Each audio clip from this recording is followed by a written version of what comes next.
dari Salomo. Ya Allah, berikanlah hukum-Mu kepada raja dan keadilan-Mu kepada putra raja.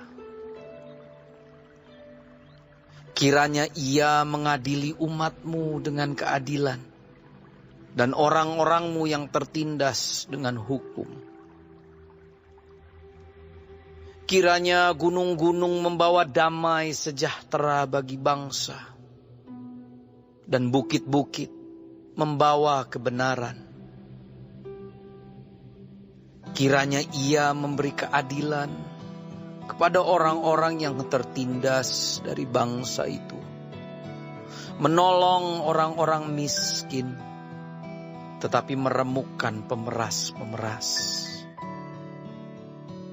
Kiranya lanjut umurnya selama ada matahari, dan selama ada bulan turun-temurun. Kiranya ia seperti hujan yang turun ke atas padang rumput, seperti dirus hujan yang menggenangi bumi. Kiranya keadilan berkembang dalam zamannya, dan damai sejahtera berlimpah, sampai tidak ada lagi bulan. Kiranya ia memerintah dari laut ke laut, dari sungai Efrat sampai ke ujung bumi. Kiranya penghuni padang belantara berlutut di depannya, dan musuh-musuhnya menjilat debu. Kiranya raja-raja dari Tarsis dan pulau-pulau membawa persembahan-persembahan. Kiranya raja-raja dari Sheba dan Seba menyampaikan upeti. Kiranya semua raja sujud menyembah kepadanya, dan segala bangsa menjadi hambanya. Sebab ia akan melepaskan orang miskin yang berteriak minta tolong, orang yang tertindas, dan orang yang tidak punya penolong. Ia akan sayang kepada orang lemah dan orang miskin. Ia akan menyelamatkan nyawa orang miskin. Ia akan menebus nyawa mereka dari penindasan dan kekerasan. Darah mereka mahal di matanya. Hiduplah ia. Kiranya dipersembahkan kepadanya emas Sheba. Kiranya ia didoakan senantiasa dan diberkati sepanjang hari. Biarlah tanaman gandum berlimpah-limpah di negeri, bergelombang di puncak pegunungan. Biarlah buahnya mekar bagaikan Libanon, bulir-bulirnya berkembang bagaikan rumput di bumi. Biarlah namanya tetap selama-lamanya. Kiranya namanya semakin dikenal selama ada matahari. Kiranya segala bangsa saling memberkati dengan namanya dan menyebut dia berbahagia. Terpujilah Tuhan Allah Israel, yang melakukan perbuatan yang ajaib seorang diri. Dan terpujilah kiranya namanya yang mulia selama-lamanya. Dan kiranya kemuliaannya memenuhi seluruh bumi. Amin. Ya, amin.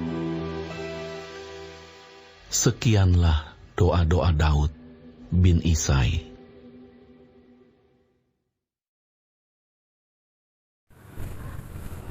Shalom saudara-saudaraku yang kekasih di dalam Tuhan Yesus. Puji Tuhan kalau kita masih diberi kesempatan hidup hari ini dan mempelajari firman Tuhan, Kompas Kehidupan dari Mazmur 72. doa harapan untuk raja. Tuhan Yesus memberkati. Mazmur ini ditulis oleh Salomo. Dia memohon hikmat pertolongan Tuhan agar menolong dia dan anaknya dapat memerintah negeri dengan adil dan bijaksana. Mazmur ini juga menantikan pemerintahan yang kekal, yang adil secara sempurna, yang dilaksanakan oleh Sang Mesias Yesus Kristus Tuhan kita, sehingga para pengikutnya yang percaya, taat dan setia akan menikmati kedamaian sempurna. Saudara, di ayat 1 dan 2 mengisahkan mengenai sifat yang paling diinginkan untuk dimiliki para pemimpin. Tuhan ingin agar orang yang memerintah harus adil dan benar, ya.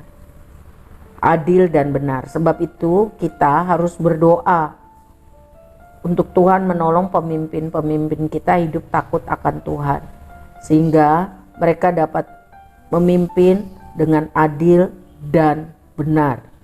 Ya, maka akan ada sejahtera bagi negeri kita kalau pemimpin kita itu hidup takut akan Tuhan. Mereka akan adil dan benar. Selanjutnya, Tuhan memperdulikan orang-orang miskin, orang tertindas, orang lemah, orang yang membutuhkan pertolongan. Orang seperti itu berharga di mata Tuhan. Mereka harus datang menjerit memohon pertolongan Tuhan, dan Tuhan akan memperhatikan. Jadi, sebagai pengikut Kristus, kita juga harus memperdulikan orang-orang miskin, tertindas, lemah, dan yang membutuhkan pertolongan. Karena kita harus mengikuti teladan Yesus Kristus Tuhan kita. Selanjutnya di ayat 17, Salomo anak Daud memerintah dalam zaman keemasan Israel. Dia berhasil membangun bait Allah yang sangat megah, berhasil menata, mengelola negeri itu di dalam aman dan sejahtera. Dalam Mazmur ini, Salomo memandang jauh profetik kepada pemerintahan Yesus Kristus Sang Mesias, yang di ayat 8, kerajaannya mencapai ujung bumi, lebih besar dari kerajaan manusia manapun juga. Ini akan digenapi waktu Yesus datang kembali kali yang kedua, bukan sebagai bayi, tetapi sebagai raja dan hakim yang akan memerintah selama-lamanya. Tercatat di dalam Wahyu 11 ayat 15. Sebab itu kita harus sungguh-sungguh mempersiapkan diri, menantikan pemerintahan Kristus di dunia ini, supaya kalau Ia datang, tiba-tiba kita semua tidak ada yang tertinggal, tetapi kita siap sedia menyongsong Tuhan di udara. Tuhan Yesus memberkati kita untuk ingat berdoa bagi pemimpin kita agar mereka hidup takut Tuhan, adil dan benar. Kita sendiri pun harus peduli kepada orang-orang susah sambil kita berjaga-jaga dan mempersiapkan diri menyongsong pemerintahan Tuhan kelak. Tuhan Yesus memberkati.